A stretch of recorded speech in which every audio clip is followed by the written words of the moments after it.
Hey everyone, welcome to another episode of the Wandering Road Podcast. I'm your host, Chris. For today's show, I'm joined by a guest, my cousin, Kasandra, who's been pestering me to get onto the show to share her paranormal experiences. How are you doing today, Kasandra? Hey, Chris. I'm doing very well. Thank you for finally giving me my opportunity. I didn't know I wanted it this bad, but clearly I did.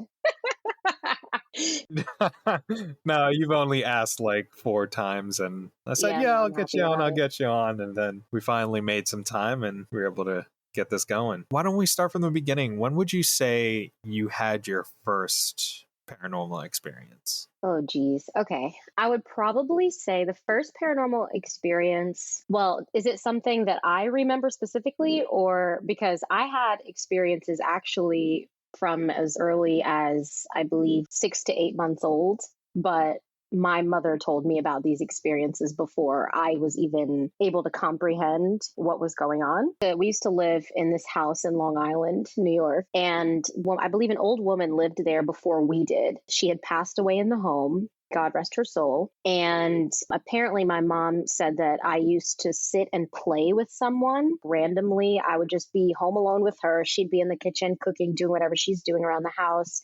And she'd hear me laughing and like playing and carrying on. And she'd go to check on me and she'd see me like pushing my toys towards like literally nothing. There would be no one there and I would be so entertained. And she said that she had her own experiences in the house too. So that led her to believe that I was definitely interacting with something at that time. To this day, I've always said, though, even though we left that house when I was pretty young, I do believe that I did have experiences in that home, even though I can't remember them very clearly.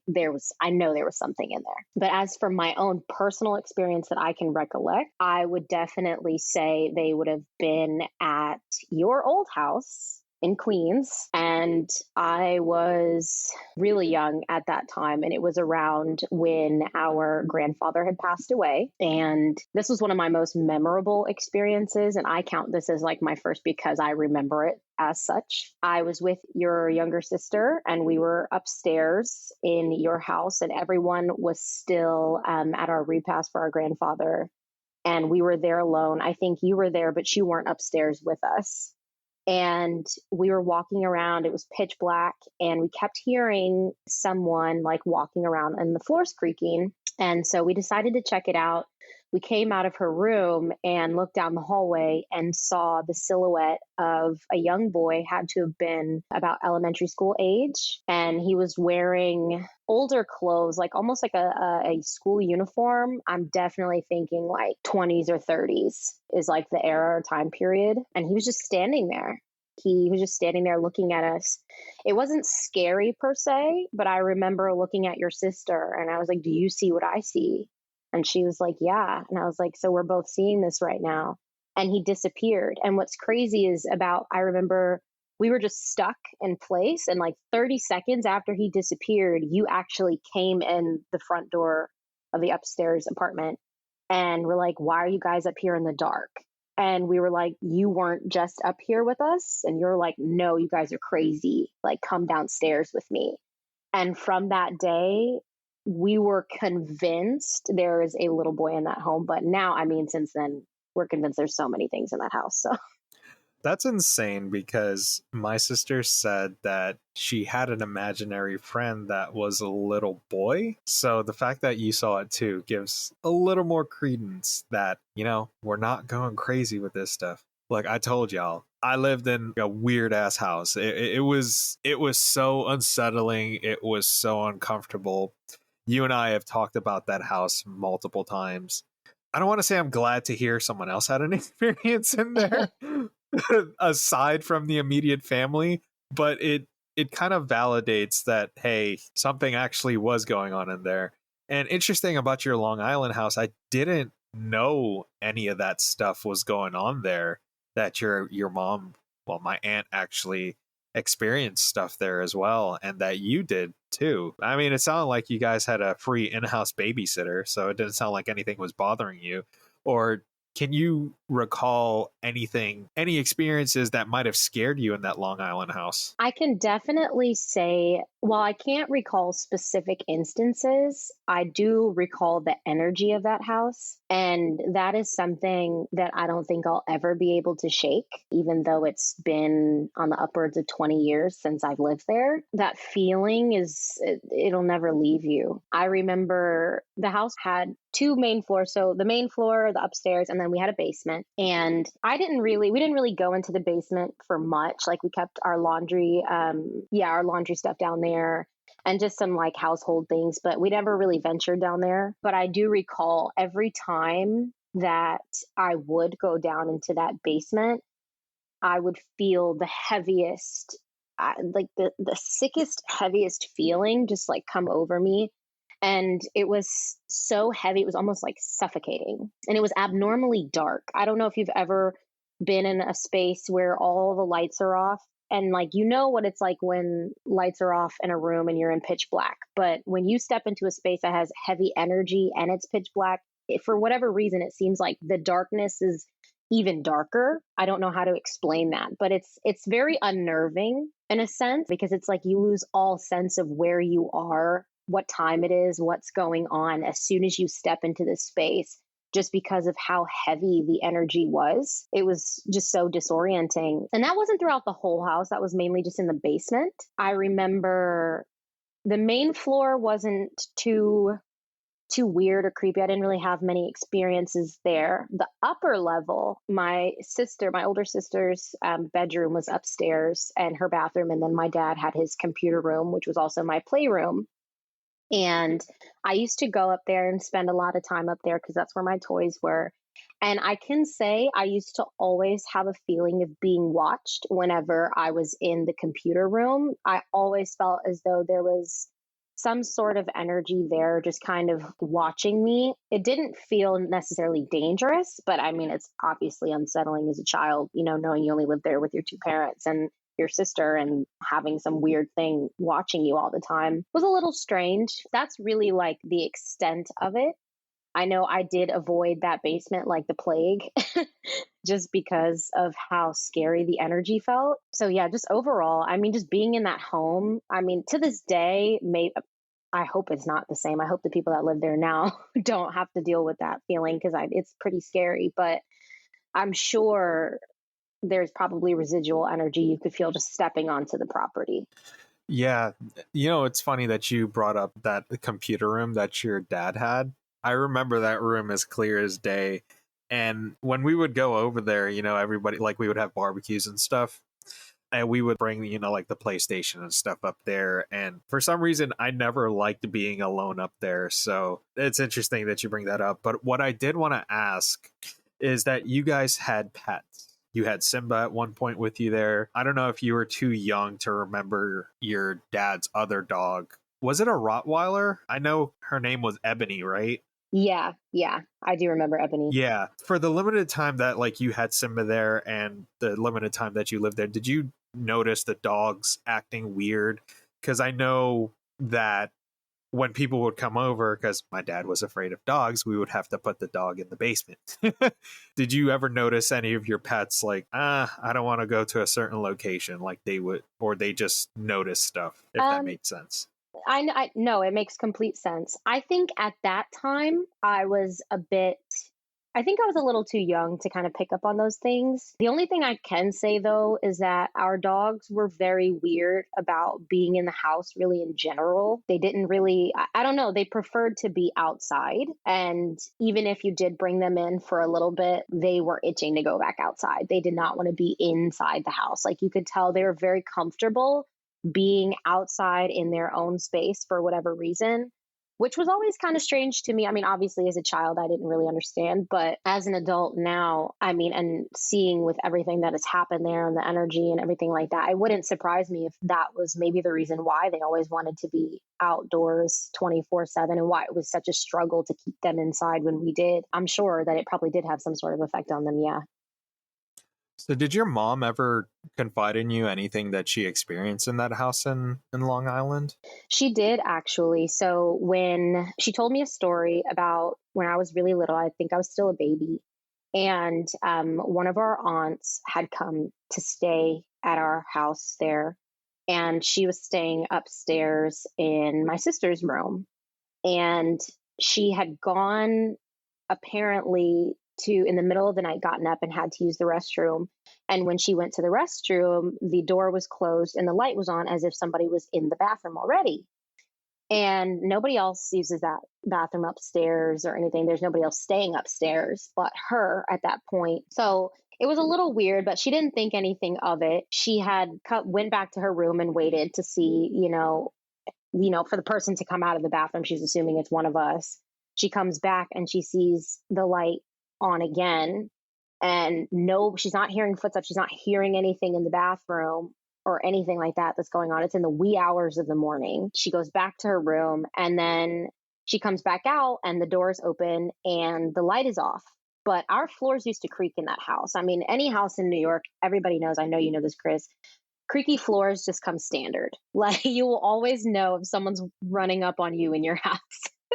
And in that house specifically, like on the second floor, yeah, you could definitely hear if someone was walking around, or if a door was open or closed, or a toilet flushing, anything like that. At that time, it was dead silent. And my aunt had told my mom about it, and she said that it scared her, because there's no way someone could have left the bathroom that quickly and made it down the steps without her noticing, because the turnaround time from when she went back to her room, from when she saw someone in there and then they had come out, was not even like 2 minutes. So, you would see somebody there come, at least going down the steps, if that were actually someone in there. But there was no one there. And it freaked her out. She told my mom about it, and my mom was pretty nervous. She said at one point in time when I was little, she was a little nervous, because when I would play with things sometimes, at first it started out like super chill for the most part. I would play and laugh and stuff, but she said that there would be times where she'd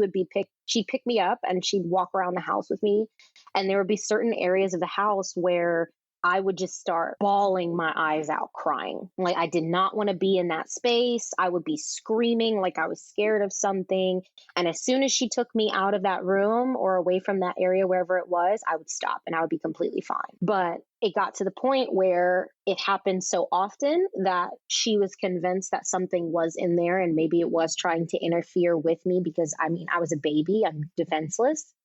And, she had a moment where she was home alone, and she just kind of had to yell out in the house, like, hey, if there is something here, this is not your home anymore. You need to leave my family alone. You need to leave my daughter alone, that you're scaring her.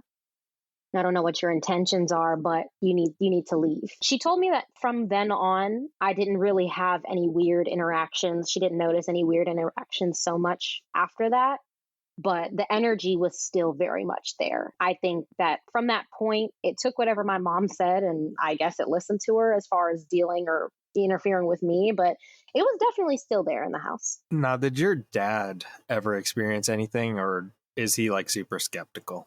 Because I never really talked to him about this stuff. Yeah, so my dad is very, very skeptical. I'm going to be honest with you. I genuinely feel like the man probably has had a paranormal experience multiple times in his life, but just writes it off as just, a regular coincidence, just because he's so skeptical. And I mean, that's not to say that, he's just very like stubborn about it.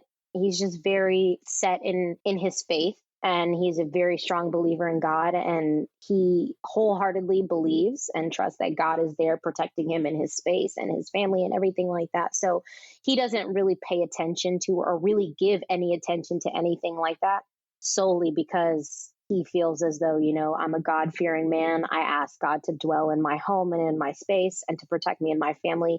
And I have faith that he is doing that for me. So for that reason, I don't entertain any kind of thought of anything otherworldly interfering with us. I guess that's the best way to sum up his little end, but I feel like he definitely has. Yeah, that's a good way to put it. Being a person of faith, I think we all experience something at one point or another in which we either acknowledge it or we don't. Those of us that do acknowledge it, we end up on a podcast doing something like this.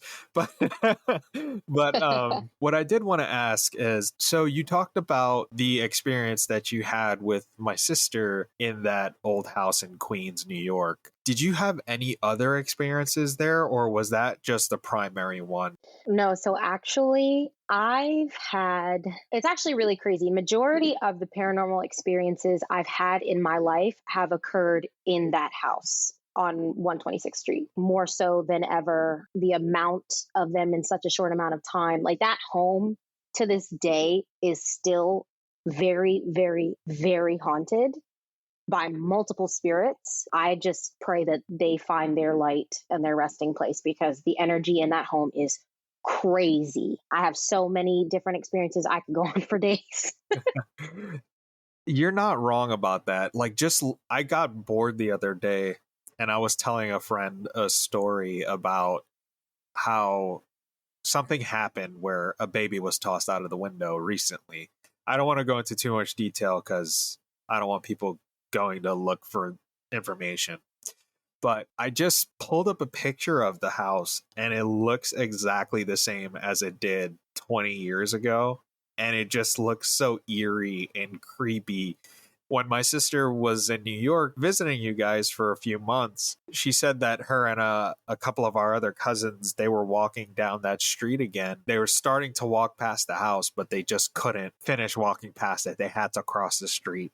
My sister said that she felt like something was like just staring at her, angrily staring at her. Why are you still around? Type of thing. But I'll digress. Why don't you share some more of what you experienced in that house? Yeah, for sure. So it's actually really funny that you bring that up, that story that your sister told, because your sister and I actually did go by that house while she was in New York visiting with us. Her and I had gone one day for a stroll to go to the store, and we said that we were going to walk by the house again just to see what was going on. And literally, this is going to sound insane, but we were walking past the house and we had walked on the side of the street that the house was on. And we're walking past, we didn't cross. We both started feeling really, really heavy, like really heavy energy, and both of our hearts were racing. We stopped in front of the house and stared at it for a minute. You could definitely feel someone staring at you from the upstairs windows in the front. Something about that side door on the house, like where the garage, the driveway is, that other entrance, something about that door, like we were walking past, I swore I saw someone standing in that door, like staring at us. But the craziest part about it wasn't even so much the energy or like the feeling of being watched, as much as it was that we both felt intense, sharp pains in our temples, on our heads, walking past the house. And I kid you not, as soon as we got to the end of the block and turned the corner, the pain was gone. The pain was gone. The heaviness was gone. It was so strange, because I didn't have a headache or a migraine that day, and neither did she. So the fact that it literally just happened for 30 seconds and it was the most sharp, like crazy pain in our temples as we're walking past, and we're both like, oh my gosh, my head is hurting. I feel like my head's spinning. It was really crazy. So it's crazy that you bring that up, because that literally happened to her and I on a separate occasion from that story. I can say I've had quite a few experiences. Some of my most memorable will definitely be obviously the story with the little boy, but also there was a staircase. So, when you came in the front door and that little front room was there, and then they had the door here to go upstairs, to go up to the upstairs apartment. And there was a little narrow hallway next to the On staircase. the left side of the stairs? On the left side of the Yes. stairs? Yes, I know Yeah. exactly what you're talking That about. I can led see it down as to the clear as basement. day. Yeah. And so I know you remember that corner of the house, no matter how much light you put on, no matter how many windows you open the blinds for, it was always pitch black in that hallway, no matter what. And the energy that used to radiate from that hallway was crazy, like crazy. I can tell you, just long story short, because I've had so many instances in that hallway alone where I felt someone watching me. I've had someone walk up on me in that hallway before when I was putting on my shoes. I've had something push me back there before when I was by myself. Overall, just the feeling of being watched, it's a given. As soon as you step into that part of the house, you automatically know eyes are on you and they're not leaving you until you are completely out of sight. Something is there intently watching you. And the only way I can describe it is a hunter or a predator watching its prey and stalking it. That's exactly how it felt. Hearing you say Yeah. that just gave me goosebumps all over again. I've never had anything touch me there. I've had the voices, I've had the knocks on the doors, I've heard the footstep. But it's kind of interesting that for some folks it became more physical. Now, you may not be able to answer this, but why do you think you and my sister, specifically with you and my sister, it became more physical? So the thing is this, I've always felt that your sister and I, well, I'll speak for myself, but I know your sister can agree with me on some of it. I've always been a little sensitive to things like that ever since I was a small child. So growing up, I had a tendency to experience a lot of weird things, feel a lot of weird things, have things happen more intensely for me, especially in that house compared to other people's experiences. And I know your sister has as well. I think wholeheartedly that whatever is there or was there could sense that and could pick up on that energy and could tell that your sister and I were a lot more sensitive, if vulnerable even, to that energy. And because we were young children, it took advantage of that. I do believe that completely because of how young we were and how sensitive we were. And you already know your sister had a multitude of experiences in that home. I know she's probably had more experiences in that home than any of us really combined. And the crazy thing about it is, like, at one point, she felt as though she was a target for these energies because of the fact that they were interfering with her so much. And it got to the point where whenever I was there, I kind of felt very similar. And I chalk it up to vulnerability and innocence. Genuinely, I do, because we were so young and so naive. We didn't understand, we didn't know a difference. And then the thing is also, being small children, like when we saw the little boy for the first time, we didn't react with fear, we weren't scared of him. There was a time after that where we would actually kind of look for him, and other entities that were there that did interfere with us, we weren't necessarily scared of them. Some of them, two of them, yes. Well, mainly, I would say two of them, yes. But all the others, like, I would say there's probably at least 4 entities in that home that I can recall. And 2 of which were pretty, like, I would say they didn't really interfere with us too much. If anything, we saw them or just felt their presence. But the other 2 were a lot more malicious, I will say. They were definitely more likely to interfere with us, to throw crazy, scary energy at us, to try to scare us or actually physically harm us or do things. So I feel like in some points, because we I'm were going to so stop naive, you we for a invited second, it. and I promise this is great. Okay. For our listeners, you won't be able to see this, but our cousin just sent me this picture of where he's parked up in front of right now, and we're literally fucking talking about this place. Literally talking about this place. And our cousin No just sent way. me this. He just said, because he called me and I declined the call. And he's like, where I'm parked up, it would have been better for me to just call you. And I responded back to him, calling him you bitch. But it's a crazy coincidence how you're actually talking about that. And then he's literally parked in front of that house right now, literally right now at this second. And he sends a picture. I apologize. Please continue. No, that's literally insane. The house knows we're talking about it. I'm telling you. Because that house, if you've ever have you seen the movie Monster House, where the house was alive? Yes, I have. That house is Monster House. If I could compare it to anything, the way it feels and operates is like Monster House. Whatever goes into that house, it chews you up and it either spits you back out or you never leave. I wholeheartedly believe that. And the people that have lived in that home after you guys left have faced nothing but hardships. All these crazy things happen in the news, and you hear about them coming from that house specifically, all these crazy things happening. All, like, every other weekend, our aunt was telling me, it's like every other weekend or every other week you're hearing about somebody doing something crazy at that house, like chasing someone with a knife or attempted murder, like crazy, crazy things at this home. So I know that's a crazy comparison, but but in essence, it's Monster House. Oh yeah, 100%. Yeah, not to get off track, but it reminds me of when I was in grad school, I had a colleague that is from Algeria. And it was a group of us sitting in the classroom. Like, it was probably around October, so it was the fall semester. So it was a group of us sitting there during like the 15-minute break you get for those long 4-hour classes, those grad school classes. And we got on the topic of paranormal stuff and hauntings and whatnot. And she told us a story about some lady in Algeria that was quote unquote possessed by a jinn. So for those of you that are not familiar, a jinn is within the Islamic faith. They're these entities that were made by fire. So there are different types of jinn. Some are good, some are malicious. This particular jinn that possessed this lady was apparently malicious.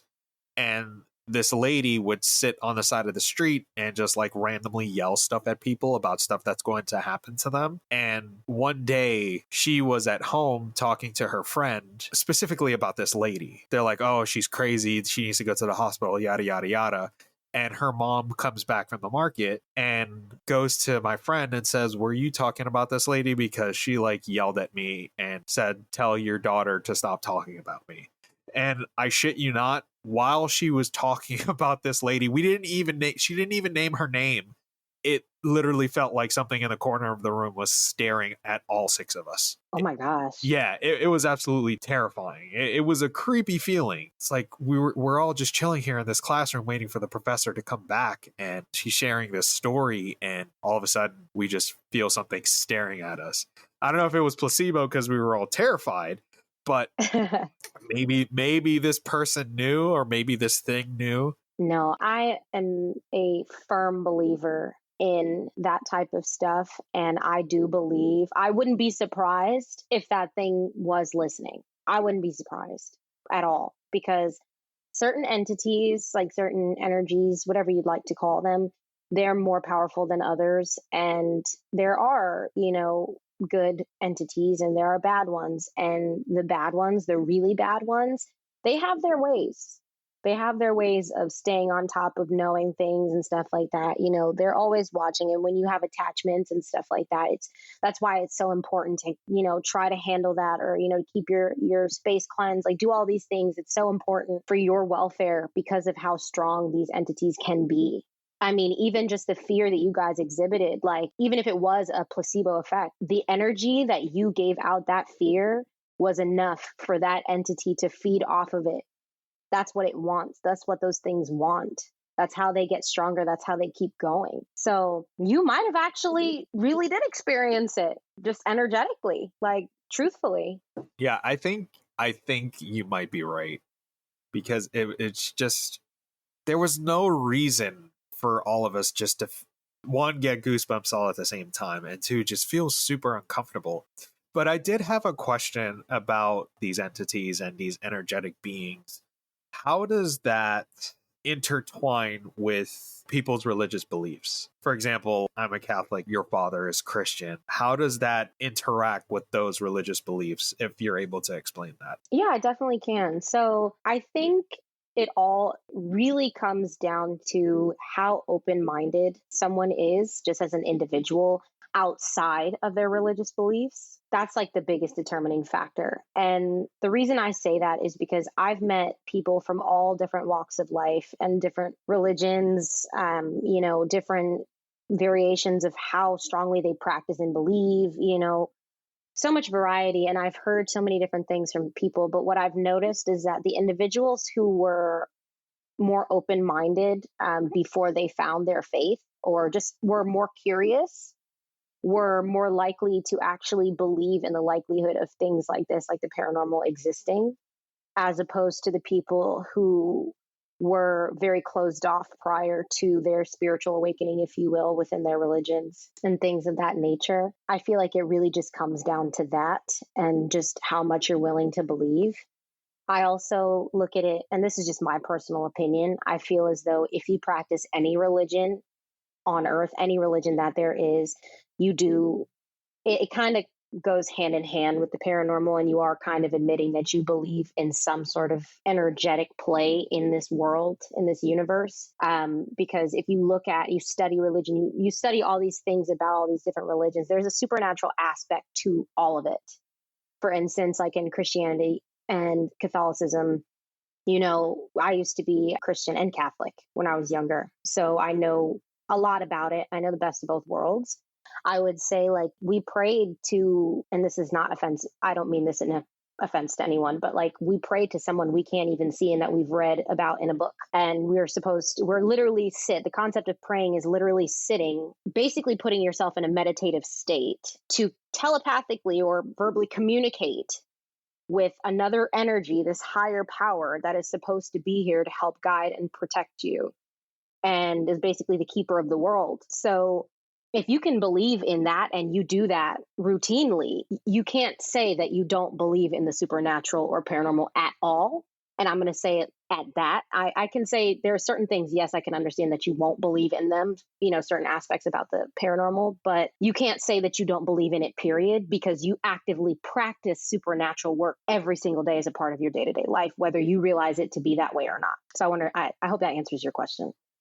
Yeah, it does. And it reminds me to what I talked about before when talking about the paranormal with my co-host and friend Dean.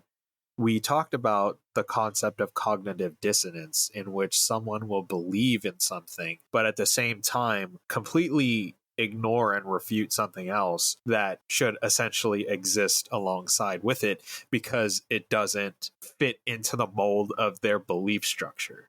So it's like the yin and the yang, right? There's good and there's bad. There's always got to be a balance. For our Star Wars people out there, there's the Jedi, there's the Sith. You always have to have balance in the Force. One cannot exist without the other. No, I can definitely agree. I can see that point of view. I think it's one of those things where, because the paranormal and like the supernatural scene is so taboo, people are less likely to try to make it fit their narrative of what they have going on, or less likely to try to incorporate it into their narrative, solely because of the taboo side of it. I think there's a very big stigma behind it, and I think it needs to disappear, truthfully, because we live in a supernatural world. Humans are supernatural beings. We are. Everything on this planet is supernatural if you think about it. There was literally a study that came out not too long ago that I was reading about, and I'm so mad at myself that I can't remember where it's from, about the concept that plants let off energetic fields. They can hear you, they can feel you. And, you hear people talk about how they talk to their plants and they sweet talk their plants, and their plants grow better and are more lively and more receptive to like plant food and water and all these things. It's because these plants are actually hearing you. They're energetically interacting with you. So if plants can energetically interact with you, if humans have an energetic field exuded from their body, literally coming from their heart beating, that ranges that other human beings can feel when they come into a certain radius, it's only natural to believe, that supernatural is us. There is no taboo, but it's kind of one of those things where I feel like if people embraced it further in their lives, if they did try to understand the narrative and incorporate it into their own, they may actually find a deeper connection with their faith. But that's just me. That's just a little theory I had. But I see what you're talking about, especially about the cognitive dissonance. What you said is fair, and it makes absolute sense, because I actually did see an article about that plants can hear us and they emit energy. I can't remember if it said that they actually feel as well. It's kind of creepy to think about, because when you see a plant, you don't think that the plant is like actually listening to you. What I did want to ask is, you mentioned that you were Christian and Catholic. What do you say you lean more towards now? And what happened that made you, I don't want to put words in your mouth, but kind of shift away from that, if that makes sense? Yeah, it does completely. I'll give you a little background. So I grew up Catholic for the most part until about, I want to say, age like 10 or 11. And then my family converted to Baptist, Southern Baptist, I guess it would be considered here, when we moved to Georgia. Just because where we lived, there weren't very many like Catholic churches around, and it wasn't it was just easier, I guess, like to convert rather than try to go through the trouble of trying to find these things. I feel like my parents were also going through their own transition with that anyways, in which they leaned more into the, Christian part of things, Christianity side of things anyways. So we ended up making that switch as a family. I was very involved in the church as a child growing up until I would say I graduated high school. I was very involved in the church. My father was a Sunday school teacher. I actually went on to teach my own class of fourth graders in Sunday school when I was active in the church for years. So I would like to believe that I was very, very much involved. I think when I hit about 15 or 16, I started to have kind of an awakening, is what I'll call it, where I just had a moment where nothing made sense to me anymore. And me going into the church and teaching children these things and all this stuff, like it kind of puzzled me because I was like, do I actually believe everything that I'm teaching these children?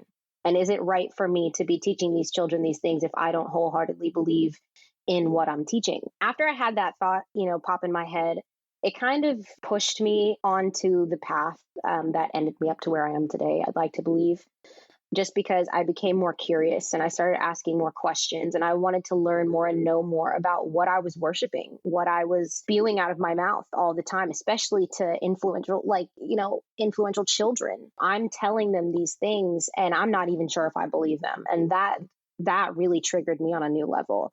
And so from that age, I kind of started to not challenge the beliefs that I had before, challenge the church, but just kind of explore, kind of expand my horizons, try to learn more about different things. When I went to college, I had started attending a Catholic church in the city that I lived in. And it's crazy because I've always had an admiration for like architecture in Catholic churches, all of these things. I've always had just a huge interest in like religion and like all of these things that have to do behind it, like aesthetics, everything like that, just besides the actual religion part. And so me being an art student, I was so like enamored with how beautiful this cathedral was, and it was historic. And I was like, you know what? I got to go in here. I want to sit in here for mass one day just to see, what this is like, see how I feel about this. Do I want to try to give this another chance? Because up until this point in my journey, I was kind of on the fence with everything. I didn't really identify with a certain religion or anything like that because of the fact that I didn't understand what exactly it was that I was saying I believed in, and I didn't want to say it if I didn't mean it. And so I always believed that there was a higher power, but I didn't identify with a specific religion. So I decided to give it another shot, and I started attending mass at that cathedral every Sunday. After I would say I did it for about a year, something just, I don't know, like I had another like epiphany moment, and I was like, what am I doing? I feel like I just repeated the same cycle over again, just older. And then that kind of just pushed me into a space of knowing that, okay, I tried this again and I did this before and I know how it played out for me. This is not for me. I don't feel comfortable in this. This doesn't feel true or authentic. So I went through life for years after that, just kind of, like I said, believing in the idea of having a higher power there. I was pretty lost as an individual, though, so it wasn't very much like my main focus. Up until about like 3 years ago, I was pretty lost in that sense, didn't really have much direction. And then I started revisiting the idea of spirituality and just the concept of spirituality and what it is, the idea that there is something there and that there is something influencing things that are going around. And, there is some truth to the phrase, the power of the tongue. Your tongue is a double-edged sword that you hear in the Bible.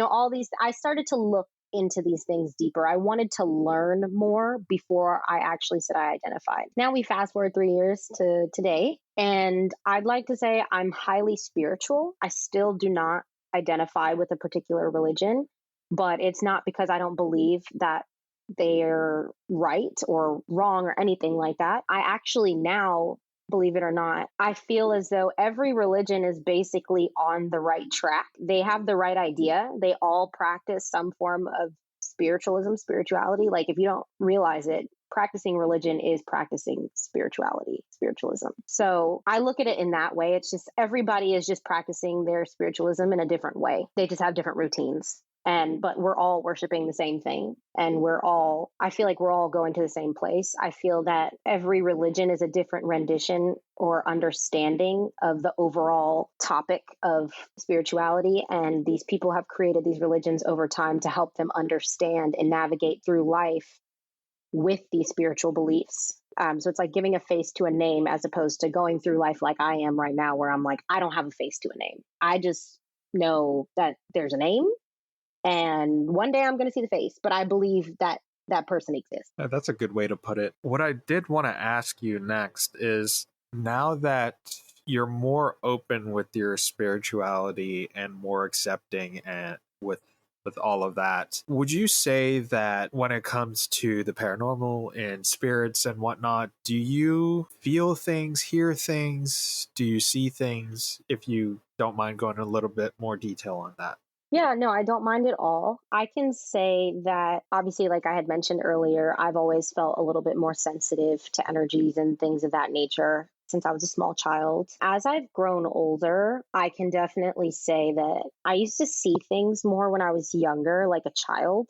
In my adolescent years is when I would say I really saw the most things and had the most experiences with seeing stuff. Not too much of anything else. As I got older, probably around, I'll say like 16, yeah, like 16, that's when other things started coming into play. Like I started seeing things less and I started feeling things more, picking up on energy a lot stronger and clearer than I did before. It got to the point where I couldn't even walk into certain spaces because the energy was so heavy there, even before you even enter the room. And it would bother me so bad that I couldn't even bring myself to pass the threshold to enter the space. So it's weird. I feel like the visual part of it got replaced by just feeling and also hearing. It's taken a very long time, and it's actually kind of cool how things have developed throughout the years. So I'm going to be 27 this year. I have gone through a multitude of different transitions and changes with the things that I do deal with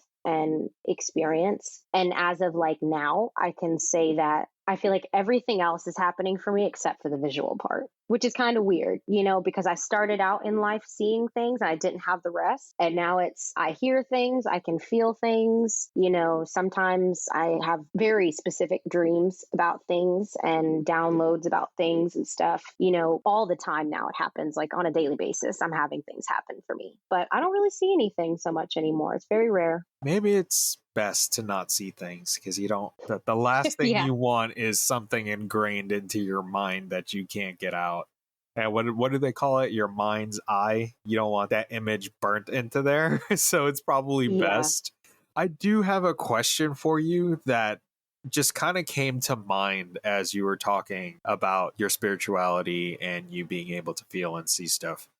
I know on TikTok we see a lot of spiritual people. We see more of a trend of people dabbling with spirituality and tarot cards and doing these daily drops and stuff like that. So I know that you actually dabble in a little bit of tarot cards and you're really good at it. And I will say that I've heard certain things from certain folks that when you did readings for them, like it was fairly accurate to what they were dealing with. Not going to say any names. But what do you say to those people that treat it as like a fad? Because it seems like everyone is just fucking picking up a tarot deck or an oracle card deck, and they're just, let me do a daily reading for you. And you can honestly tell that these people, they're probably not spiritual. They have no connection. They're not sensitive. And they're just bullshitting around with something they don't understand.